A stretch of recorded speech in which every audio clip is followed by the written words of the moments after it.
মানে এনেকা হৈছিলে যে আজি 6 মাহ আগত মোৰ ছোৱালীজনীৰ পেটত টিউমাৰ হৈছিলে হা 6 কেজি ওজনৰ কমসে কম টিউমাৰ আছিলে মই ডিব্ৰুগড় হস্পিটেল দেখালোঁ মেডিকেল অপাৰেশ্যন কৰা হ'ল সাকসেছ কৰিব নোৱাৰিলে হা তাৰপাছতে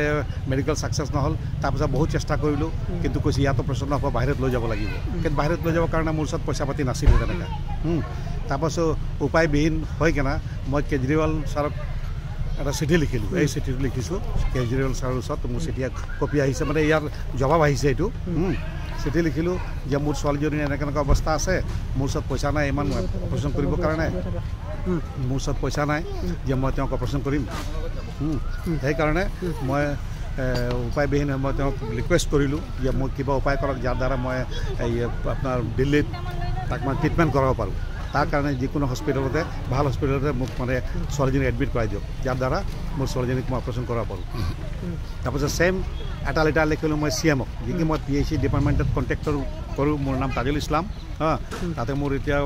ভালেমান টকা তাত সোমাই আছে সেয়ে উপায়বিহীনে মই CMৰ ওচৰত এটা চিঠি লিখিলোঁ চিঠি লিখি কিনে তেওঁক জনালোঁ যে মোৰ এইটো পইচা সোমাই আছে মোক কোনোমতে ছোৱালীজনীক ট্ৰিটমেণ্ট কৰিবৰ কাৰণে অলপ পইচা যোগাৰ কৰি দিয়ক ডিপাৰ্টমেণ্টৰ ফালৰ পৰা যাৰ দ্বাৰা মই ট্ৰিটমেণ্ট কৰাব পাৰিম কিন্তু CMৰ ফালৰ পৰা কোনো খাছ ৰেছপন্স নাহিলে কিন্তু যি সময়ত মোৰ ছোৱালীজনীৰ অপাৰেশ্যন হৈছে ইয়াতে অপেক্ষাত অপাৰেশ্যন হৈ গ'ল সেই সময়ত বেছি চিৰিয়াছ আছিলে অপাৰেশ্যন কৰাওঁতে কি হ'ল সেইদিনাই মানে কেজৰিৱাল ছাৰ তাৰ পৰা মোক ফোন আহিছে মানে CMৰ পৰা ইয়াৰ পৰা দিল্লীৰ পৰা যে আপোনাৰ ছোৱালীজনীৰ কাৰণে যি কাগজ পত্ৰ দিছিলে চব ঠিক হৈ গৈছে আপুনি কেইদিন পাছত তেওঁক লৈ আহিব তেওঁ লৈ আহি ইয়াত অপাৰেশ্যন কৰি দিব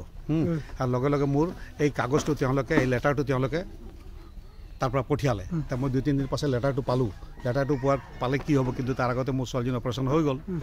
হৈ যোৱাৰ পাছতে 12 দিন আছিল ছোৱালীজনী ঢুকাই থাকিলে কিন্তু মই কেজৰিৱাল ছাৰক এইকাৰণে থেংকছ দিছোঁ যে তেখেতে মোৰ বিপদৰ সময়ত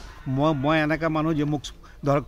তেওঁ চিনি নাপায় একো জানি নাপায় মই আম পাব্লিক হওঁ কিন্তু তেখেতে মোক যিটো উপকাৰ কৰিলে বা চিঠি দিলে তাৰ কাৰণে মই তেওঁক মই ধন্যবাদ দিছোঁ সেয়ে আপোনালোকক জনালোঁ ইমানে কথা আপুনি হিমন্ত বিশ্ব শৰ্মালৈ লিখিছিলে কি ক'লে তেওঁ লিখিছিলোঁ মই চিঠি কিন্তু তেওঁক খাছকৈ একো ৰেছপন্স তেনেকৈ নাপালোঁ আজিলৈকে মোৰ পইচা পৰি আছে ডিপাৰ্টমেণ্টত পাব্লিক হেল্থ ডিপাৰ্টমেণ্টত মোৰ এতিয়াও ভালেমান পইচা পৰি আছে মই 40 বছৰৰ কণ্টেক্ট কৰা আৰু মোৰ কণ্টেক্টে যিমান কাগজ পত্ৰ চব অ'কে আছে ডিপাৰ্টমেণ্টে চাইছে এনেকৈ চিফ ইঞ্জিনিয়াৰ অফিচতে দেখিলে চব ঠিক আছে